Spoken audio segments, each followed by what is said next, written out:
नमस्कार, मैं हूं वरुण कुमार। आप देख रहे हैं जनमन भारत। जनमन भारत में आपका स्वागत है। खबरों का सिलसिला जारी है। आज जो खबर लेकर हम आपके बीच आए हैं उसमें सबसे बड़ी खबर यह है कि साइबर अपराध को लेकर के बिहार सरकार काफ़ी सख्त है।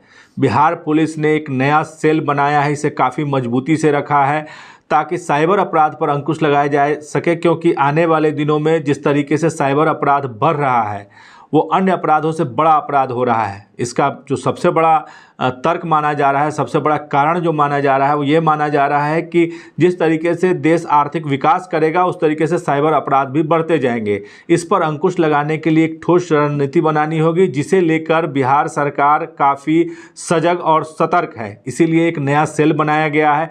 क्या कुछ कह रहे हैं कुंदन कृष्णन, अपर पुलिस महानिदेशक, और क्या रणनीति रहेगी ये हम आपको दिखा रहे हैं। जो इकाई हम लोग बना रहे हैं वो आईजी साइबर क्राइम सीधे रिपोर्ट करेंगे डीजी को, क्योंकि अगर हमारा इकोनॉमी में ग्रोथ होगा तो बैंकिंग और फाइनेंशियल ट्रांजैक्शंस की भी ग्रोथ होगी, और धीरे धीरे ऑनलाइन ही मीडियम है, इंटरनेट ही मीडियम है बैंकिंग के लिए भी और फंड ट्रांसफर्स भी। फिर आपका क्रिप्टो करेंसी की भी रोल आ जाएगी। बहुत लोग क्रिप्टो करेंसी में इन्वेस्ट करेंगे, जिसकी गाइडलाइंस काफी स्ट्रिक्ट है, परंतु अभी भी बच्चे लोग कर रहे हैं। और हिमाचल में एक मेजर स्कैम हुआ है जो फॉल्स क्रिप्टो करेंसी बना के उसमें 500 करोड़ का स्कैम हुआ। तो सोफिस्टिकेशन इस क्राइम का, डिजिटल क्राइम्स का बढ़ती जा रही है। इसी मद्देनजर ईओयू का देखते हुए कैपेसिटी, क्योंकि ईओयू बना था इकोनॉमिक ऑफेंसेस के लिए। इकोनॉमिक ऑफेंसेस की परिभाषा काफी विस्तृत है, काफी तरह तरह की अपराध उसमें सीमित है, परंतु जो हमारे विक्टिम्स हो रहे हैं साइबर क्राइम में, एक्सपोनेंशियल ग्रोथ बोल सकते हैं, इसलिए ये वर्टिकल क्रिएट किया जा रहा है। उसके लिए अलग बिल्डिंग की हमारी सोच है। एक रोड मैप हम बनाए हैं, एडीजी ईओयू और डीआईजी ईओयू ने मिलकर एक पॉलिसी पेपर भी बनाया है जो शीघ्र सरकार को हम लोग भेजेंगे और संकल्प के तहत इस इकाई को बनाएंगे। मुजफ्फरपुर जिले के मरवन प्रखंड में हुए एक लूटकांड मामले में पुलिस ने एक संदिग्ध की पहचान कर ली है। दरअसल एक कुरियर कंपनी में जो है बीते दिनों लूट हुई थी, इसे लेकर पुलिस जांच कर रही थी। इस मामले में एक संदिग्ध की जो है पहचान कर ली गई है। पुलिस का मानना है कि इससे पहले भी इसी कंपनी में एक बार और घटना हो चुकी है, इसलिए किसी कर्मचारी की भी संलिप्तता सामने आ सकती है। हम लोग सभी पहलू पर जांच कर रहे हैं। इसको लेकर के जो ग्रामीण सिटी एसपी हैं विद्यासागर, उन्होंने विस्तार से बताया है। का जो क्या ये बीते रात्रि की घटना है और मधुबन चौक से जो कांटी की तरफ रास्ता जाता है उसमें 500 मीटर आगे जाने पे फ्लिपकार्ट का कलेक्शन सेंटर, फ्लिपकार्ट के जितने भी कर्मी हैं वो बाहर जाते हैं, क्लिक करके पैसा लाते हैं। करीब 10 से 10:15 के आसपास की घटना है। उसमें 3 लोग आए जो कि मुँह पर कपड़ा बांधे हुए थे और भय दिखा करके वहाँ पे 2,20,000 रुपये की राशि लेकर चले गए। इसका अनुसंधान हम लोग कर रहे हैं और सौभाग्य है कि वैज्ञानिक अनुसंधान हो रहा है और जिस रास्ते में गए हैं निकल गए हैं। एक की उसमें से शिनाख्त हुई है, आगे हम लोग दावा कर रहे हैं। पूर्व में भी यहाँ पे घटना हुई है, तो हम लोग ये भी देख रहे हैं कि क्या अपने कर्मियों की संलिप्तता तो नहीं है, फ्लिपकार्ट के कर्मी हथियार के बल पे जी बिल्कुल हथियार के बल पे उन्होंने। पूर्व मंत्री सुरेश कुमार शर्मा ने अटल सभागार में एक संवाददाता सम्मेलन का आयोजन किया। इस संवाददाता सम्मेलन में उन्होंने बताया कि पूर्व उप मुख्यमंत्री सुशील कुमार मोदी के जन्मदिवस पर पटना में कृष्ण मेमोरियल हॉल में एक बड़ा जो है आयोजन किया जा रहा है। उनके जन्मदिवस के अवसर पर पार्टी बड़े स्तर पर एक कार्यक्रम का आयोजन कर रही है, जिसका उन्हें प्रभारी बनाया गया है। 4 जिलों का प्रभार है उन पर, और इसी की तैयारी को लेकर आज यह संवाददाता सम्मेलन का आयोजन किया है। उन्होंने बताया कि 5 जनवरी के कार्यक्रम खत्म होने के बाद 6 जनवरी से मुजफ्फरपुर में भी लगभग 6 दिनों तक जो है कार्यक्रम चलेंगे। वो अलग अलग कार्यक्रम होगा, अलग अलग विषयों पे होगा, जिसमें गरीबों को दान करना, कंबल दान करना, रक्तदान शिविर लगाना, श्रद्धांजलि सभा का आयोजन करना, मतलब विभिन्न पहलू पे काम किया जाएगा और इसी माध्यम से जो है सुशील कुमार मोदी को याद किया जाएगा। उन्होंने कहा कि सुशील कुमार मोदी और नीतीश कुमार ने बिहार के आर्थिक विकास में बड़ा योगदान किया है। जितनी आर्थिक समझ सुशील कुमार मोदी को थी वह बिरले इस देश में किसी को था। उनके किए गए कार्यों को भुलाया नहीं जा सकता। हम लोग उन्हें इसी जो है सामाजिक कार्यों को करके याद कर सकते हैं, क्योंकि उनका भी सपना था कि बिहार के विकास में उनका जो योगदान है उनके आने वाली पीढ़ी भी उसी तरीके से इसको आगे बढ़ाए, और हम लोग भी इसी के लिए प्रयास कर रहे हैं। ये पार्टी से ऊपर उठकर कार्यक्रम है, इसमें जो भी उनके चाहने वाले हैं वो शामिल हो सकते हैं, वो अपना सहयोग दे सकते हैं।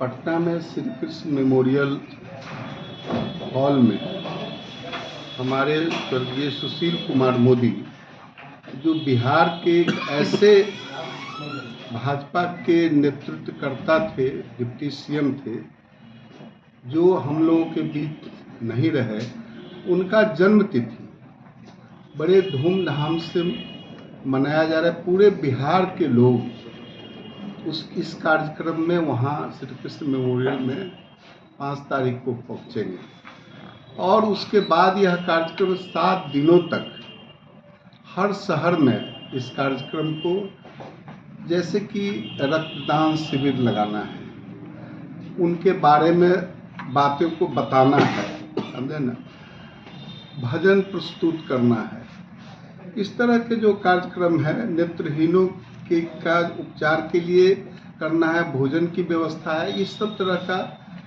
और भी इसके साथ हम लोग जैसे कंबल बांटने की बात होगी, हॉस्पिटल में जा कर के हम लोग कुछ फल वितरण का काम करेंगे, ताकि सुशील जी के इस जन्मदिन के अवसर पर सुशील जी अपने पूरे शरीर को समाज के लिए दान दे दिए थे।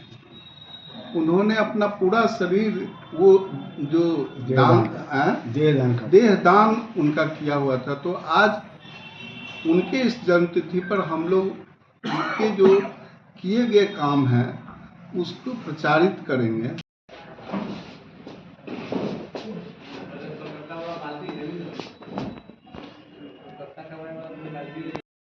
लेकिन यूपीए सरकार ने उनको जीएसटी काउंसिल का मेंबर बनाया था जब जीएसटी लागू नहीं हुआ था। और सही बात है कि बिहार के निर्माण में सुशील कुमार मोदी जी का अहम भूमिका रही है। और ये पहला राज्य था सुशील जी के नेतृत्व में जिसका विकास दर 11% था, 11% था। ये सर्वाधिक ग्रोथ था बिहार का। और इसी के तहत बिहार प्रदेश ने यह तय किया है कि उनके जयंती समारोह को हम लोग धूमधाम से मनाएंगे और 7 दिन तक गरीबों के बीच में तरह तरह के कार्यक्रम किए गए, जैसे प्रदर्शनी लगाना है, रक्तदान शिविर है, जयंती समारोह का उद्घाटन तो खैर 5 तारीख को हो जाएगा पटना में, भजन प्रस्तुति है, श्रद्धांजलि के जो शब्द हैं, सम्मान समारोह हैं, दिव्यांगों के बीच कृत्रिम उपकरण का वितरण है, नेत्रहीन विद्यालय और कुम्हरार में ये पटना का कार्यक्रम है। तो पटना में शुरू हो गया है। 5 से पहले 7 दिन तक पटना में कार्यक्रम होगा। 5 को वहाँ समापन पटना का हो जाएगा। उसके बाद 5 तारीख को पटना शिक्षा में होने के बाद 6 से लेकर 12 तक जिले, पूरे प्रदेश के जिलों में ये कार्यक्रम प्रतिदिन चलेगा। 7 दिन तक प्रदर्शनी लगाना। ठीक। तो इसी तरह आज यह प्रेस आयोजित की गई है, प्रेस वार्ता। इसमें आप सबों का बहुत बहुत आभारी है। Social worker for women empowerment की तरफ से खरौनाडीह स्थित ज्ञान गंगा पब्लिक स्कूल में खेलकूद प्रतियोगिता का आयोजन किया गया। इस खेलकूद प्रतियोगिता में जिन प्रतिभागियों ने भाग लिया और जीत हासिल की, उन्हें मेडल देकर सम्मानित किया गया। जिन प्रतिभागियों ने हार का सामना किया, उन्हें भी प्रोत्साहित किया गया। इस अवसर पर स्कूल प्रशासन द्वारा कहा गया कि हर वर्ष की भांति इस वर्ष भी हम लोग खेलकूद प्रतियोगिता करवा रहे हैं। वहीं संस्था की सदस्य बबली साहू ने कहा कि वो इस खेलकूद प्रतियोगिता में आकर काफ़ी खुश हैं। नन्हे मुन्ने बच्चों को जो है प्रशस्ति पत्र देकर, मेडल देकर वो काफ़ी उत्साहित हैं। आकृति के लिए एक जोरदार ताली। सुई धागा रेस का winner social worker for women empowerment की तरफ से खरौना गांव में ज्ञान गंगा पब्लिक स्कूल है, वहाँ पे हर साल वार्षिक उत्सव पे एक बच्चों के बीच गेम रखी जाती है। तो इस बार वो गेम जो है वो संस्था की तरफ से यहाँ रखी गई और बच्चों के बीच जो है वो विनर बच्चों को मेडल और ट्रॉफी और गिफ्ट देके सम्मानित भी किया गया। और उसके बाद जो है काफ़ी बच्चे उत्साहित थे, जो भी और बाकी जो बच्चे नहीं भी जीते उनको भी कुछ ना कुछ छोटी मोटी प्राइजें दे करके उनको भी उनके जीतने की खुशियाँ मनाई गई।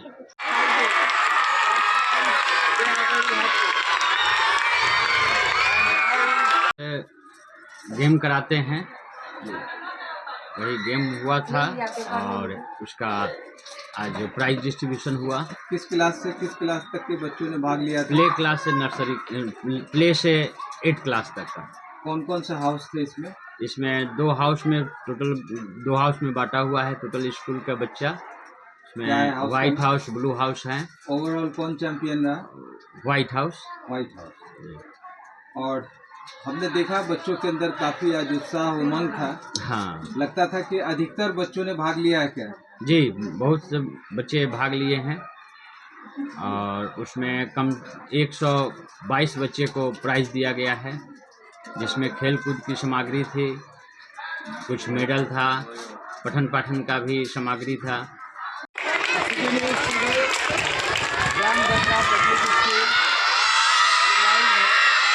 वार्षिक प्रतियोगिता होती है, उसमें संस्था की तरफ से बच्चों को मेडल, पुरस्कार ये सब दिया गया। संस्था का नाम सोशल वर्कर वुमेन एम्पावरमेंट। श्रुति।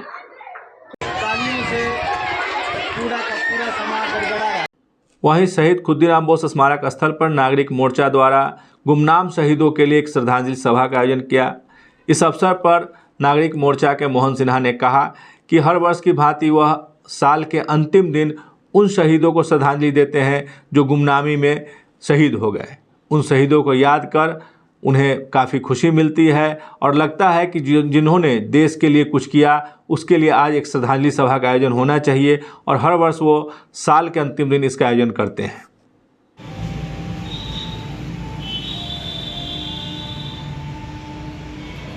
प्रत्येक वर्ष के आखिरी दिन हम लोग गुमनाम शहीदों को श्रद्धांजलि अर्पित करते हैं, जिनका इतिहास के पन्नों में नाम है, चाहे जिनको हम जानते हैं, जिनका जयंती और बलिदान दिवस मनाते हैं, लेकिन ऐसे बहुत सारे हमारे क्रांतिकारी हैं जिन्होंने गुरिल्ला वार किया और पहाड़ के बिहरों में, जंगल के झाड़ में पड़े रहे, गल गए, सड़ गए, मर गए, उनका कहीं कोई नामो निशान नहीं, इतिहास के पन्नों में उनको कोई जानकारी नहीं है। इस कारण हम लोग प्रत्येक वर्ष साल के अंतिम दिन गुमनाम शहीदों को श्रद्धांजलि अर्पित करते हैं। आज भी साल का आखिरी दिन है, 31 दिसंबर। खुदीराम बोस स्मारक स्थल पर हम जो ही लोग उपस्थित हुए हैं, सभी लोग अमर बलिदानियों को नमन कर रहे हैं, जिन्होंने अपनी अरमान भरी जिंदगी को फांसी के तख्ते पर चढ़ा दिया, जिनका कोई नामो निशान नहीं।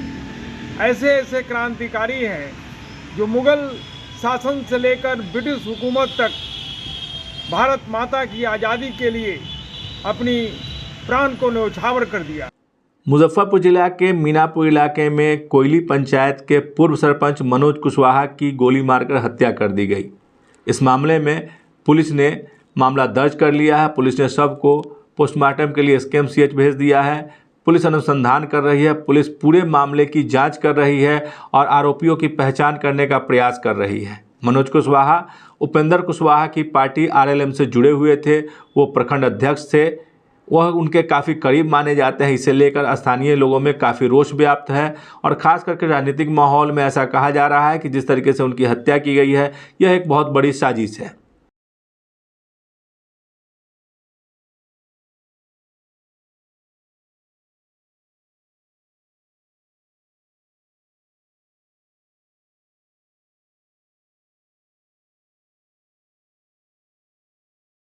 सूचना मिला है कि हो से तोरा भाई के गोली लग गलो चक्की ढाब में, तो हम लोग गए हैं वहाँ।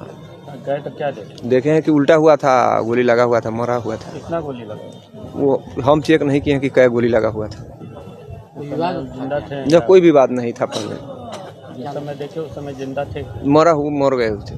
उसके बाद पुलिस जी हम गए उससे पहले पुलिस पहुंचा हुआ था। जी आपको क्या लगता है भाई है। कारण क्या लगता है? कारण वो मोबाइल से फ़ोन करके लकड़ी देखने के लिए बुलाया है, वही काम किया है, हमारा है। कोई विवाद था क्या उससे? हम लोग तो नहीं जानकारी है, तो हम कैसे कहें कि कोई विवाद है क्या है। मोबाइल भी ले गया है, जो बुलाया उसको नहीं पहचाना? जी नहीं, हम लोग देखते तब नहीं कि फलना ले गया बुला के, हम कैसे कहें कि फलना आदमी ले गया। कोई राजनीतिक विवाद भी था क्या? जी नहीं, सरपंच है ना कोई विवाद। नाम क्या हुआ आपका? राम सकल प्रसाद। आपके भाई? मनोज कुमार। उनका उम्र कितना होगा? उम्र वही 37-38। जानकारी मिली है हम लोगों को। अभी सरपंच साहब हम लोग के काफ़ी करीबी लोग थे। अभी जानकारी मिली है कि हाँ, अब जैसा लोगों से भी जानकारी मिली कि कोई कॉल करके बुला लिया है और बुलाने के बाद इस घटना को अंजाम दिया है। अब आगे हम लोग प्रशासन से बात करेंगे, प्रशासन से, क्योंकि मीनापुर में कोई भी घटना अगर हुआ है तो वो कोई भी अपराधी है वो बचा नहीं है, उसकी गिरफ्तारी हुई है। इसमें भी जहाँ तक होगा हम लोग पूरी ताकत लगा देंगे, क्या कि घटना करने वाला कौन है। मनोज कुशवाहा नाम है। कहाँ के रहने वाले थे? खरहर के, मीनापुर कोयली पंचायत में पड़ता है, मीनापुर विधानसभा के। कहाँ पे घटना हुई है? वो कोयली से आगे, पंचायत से आगे थोड़ा महिंदवाड़ा क्षेत्र में सीतामढ़ी जिला में पड़ जाता है। वो सुनसान जगह था, वहीं बुलाया गया था। लकड़ी के व्यापारी लकड़ी का काम करते थे, उसी देखने के लिए उसी में घटना हुआ। हाँ, पूर्व सरपंच भी थे। अपराधी मामला क्या बनता है इसमें, वो तो तहकीकात में आ जाएगा ना, अपराधी बचेगा नहीं। बिहार में अपराध बढ़ते जा रहा है, क्या कहेंगे? अब हर चीज़ में बिहार को मत घसीटो यार। बिहार में क्या है वो बिहार की जनता जान रही है, हम आप सब जान रहे हैं। सरकार कौन चला रहा है ये भी जान रहे हैं। मुख्यमंत्री जी नीतीश कुमार जी के चेहरा पर सरकार कौन चला रहा है ये तो सब कोई जान रहे हैं। अभी जो मनोज जी पूर्व सरपंच कोयली पंचायत के थे, उनको गोली मारकर हत्या की गई है 1 से 2 बजे के बीच में। और जो जानकारी मिल रही है कि 2 लड़का मार के भागा है, तो चेहरा कोई नहीं देखा है। जो घास उस गर रहा था वो लोग देखा है कि 2 भाग रहा है पैदले गोली मारने के बाद। और जो लोग बता रहे हैं कि गोली मारने से पहले ही चाय की दुकान पर थे, किसी का फ़ोन आया और फ़ोन आने के बाद ही गए उसे मिलने। और बाकी चीज़ तो पुलिस तहकीकात करेगी तो पता चलेगा। नहीं, कारण तो पता नहीं चल रहा है। वो लकड़ी का मामला है कि पुराना मामला है, क्या मामला है वो तो पुलिस उद्भेदन करेगी तो पता चलेगा। उद्भेदन से मनोज कुमार। हम लोग अपने मन से तो कुछ कह नहीं सकते हैं, पुलिस तहकीकात करेगी तो पता चलेगा। अब शक के आधार पर किसी के तरफ मोड़ना कहीं से उचित नहीं है। हमको लगता है कि वो फ़ोन को अगर देखा जाएगा लास्ट कॉल किसका आया था, कौन बुलाया था, तो उसके बाद में हमको लगता है कि सच्चाई पता चल जाएगा। मुजफ्फरपुर जिले के बोचहा प्रखंड के गरहा इलाके में श्री अर्जुन बाबू पशु मेला का आयोजन किया जा रहा है। इसे लेकर बड़ी तैयारी हो रही है, कई दिनों से तैयारी हो रही है। हालांकि होना अगले वर्ष में है, लेकिन इसे लेकर अभी से ही तैयारी शुरू कर दी गई है। वहां के औराई के विधायक रामसूरत राय ने बताया कि किस तरीके से ये पूरी तैयारी रहेगी, क्या क्या व्यवस्थाएं रहेंगी और मेला में इस बार क्या खास रहेगा। चूँकि यह 3रे वर्ष का मेला है, तो उनका मानना ऐसा है कि पिछले वर्ष की भांति इस वर्ष जो है उससे कहीं ज़्यादा भीड़ रहेगी, कहीं ज़्यादा बड़ी व्यवस्था रहेगी।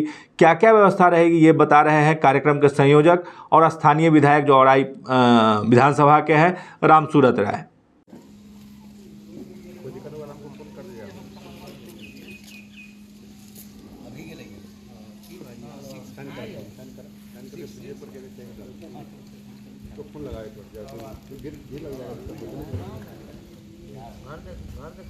इस बार फिर गरहा मेला का आयोजन किया जा रहा है, क्या इसमें सुविधा है, क्या क्या इसमें? हर वर्ष की भांति इस वर्ष भी श्री अर्जुन बाबू पशु मेला हाट बाजार का आयोजन होना तय हुआ है, जिसका तिथि चैत्र नवरात्रा कलश स्थापन पहला दिन 30 मार्च होगा। 30 मार्च से लेकर 2025 30 मार्च से लेकर के 21 अप्रैल 2025 तक यह मेला का दिवस रहेगा। इस 21 दिन के दिवस में आपको हर तरह के मनोरंजन के साधन, किसान व्यापारी भाइयों के लिए सुविधा, दर्शन करने वालों के लिए प्रभु श्री राम का मंडप, भगवती जी का दर्शन, वैष्णो देवी गुफा का दर्शन, भोलेनाथ का दर्शन, ये तमाम जो हिंदू रीति रिवाज से जो पूजा होता है, हम सब सनातनी जैसे पूजा करते हैं उस तरह से सारी व्यवस्था की गई है। और किसान व्यापारी भाइयों के लिए भी अच्छे नस्ल के घोड़े, गाय, भैंस जो खरीद बिक्री करते हैं, वैसे तो हर एक रविवार को गाय और भैंस का बाजार लगता है, लेकिन साल में एक बार 20 दिन का जो मेला होता है वो भव्य मेला पिछले 2 वर्ष का जो मेला लगा उसको भी रिकॉर्ड इस बार तोड़ने जा रहा है। इसका कारण मुख्य रूप से ये है, इस दिवस पे न तो कोई लगन है न कोई चुनाव है। कौन कौन मुख्य लोग इसमें शामिल होंगे? इसमें राजनेता भी उद्घाटन करने के लिए आएंगे, समापन करने के लिए आएंगे। इसमें पुतला दहन का भी कार्यक्रम है, कुश्ती महिला पुरुष का भी कार्यक्रम है, घुड़दौड़ और हाथी दौड़ प्रतियोगिता का भी कार्यक्रम है, पशु प्रदर्शनी का भी कार्यक्रम है। इसी बीच में 2 बड़े भोजपुरी कलाकार स्टार भी आएंगे, जिन लोगों 2 लोगों ने मौखिक रूप में सहमति दिया है। तो नज़दीक समय आने पर फाइनल करके उनकी भी जानकारी मैं आप लोगों को बहुत जल्द दूंगा। प्रशासनिक विधि व्यवस्था किस तरह से? प्रशासन को मैं धन्यवाद देना चाहता हूँ कि पुलिस प्रशासन और सामान्य प्रशासन के द्वारा जो भी सुविधा मुहैया होता है कराई जाती है। और ट्रैफिक भी पहले साल बहुत जाम हुआ था, उसको ध्यान में रख करके अगल बगल का भी रोड बन के तैयार हो गया है। आज के खबरों को यहीं विराम देते हैं। कल यानी नव वर्ष में कुछ नई खबरों के साथ हम आपके बीच फिर हाजिर रहेंगे। तब तक नव वर्ष की सभी लोगों को शुभकामनाएं और जनमन भारत की टीम की तरफ से आपके उज्जवल भविष्य की कामना। पढ़ाई वही जो नौकरी दिलाए, इसीलिए Doon institute of nursing and paramedical sciences लाए हैं मेडिकल फील्ड से जुड़कर आगे बढ़ने का मौका। BSc nursing, GNM, ANM courses के साथ प्लेसमेंट असिस्टेंस और हॉस्टल एंड बस फैसिलिटी उपलब्ध। SKMCH मेडिकल कॉलेज और सदर अस्पताल में ट्रेनिंग और बिहार स्टूडेंट क्रेडिट कार्ड के द्वारा 4 लाख तक के लोन की सुविधा भी। विजिट NH22 फकुली चौक के नजदीक मुजफ्फरपुर। बीटेक मात्र 4,40,000 से शुरू, पढ़ने रहने खाने के साथ, वो भी स्टूडेंट क्रेडिट कार्ड के माध्यम से। MBBS करे रशिया से मात्र 13 लाख रुपए में, GNM करे मात्र 4,50,000 रुपए में स्टूडेंट क्रेडिट कार्ड के माध्यम से, B फार्मा करे 4,20,000 रुपए में स्टूडेंट क्रेडिट कार्ड के माध्यम से, हॉस्पिटल मैनेजमेंट करे 4 लाख रुपए में, वो भी बिहार स्टूडेंट क्रेडिट कार्ड के माध्यम से, पढ़ने रहने खाने के साथ। BPT करे मात्र 3 लाख रुपए में, वो भी बिहार स्टूडेंट क्रेडिट कार्ड के माध्यम से। आप ये सारे पैसे इंस्टॉलमेंट में दे सकते हैं और अधिक जानकारी के लिए अप्लाई नाउ पे क्लिक करें। Shri Parshuram education and placement service private limited, central bank building, Kalambagh Chowk, Muzaffarpur, Bihar. हमारा कॉन्टेक्ट नंबर है 7004165687।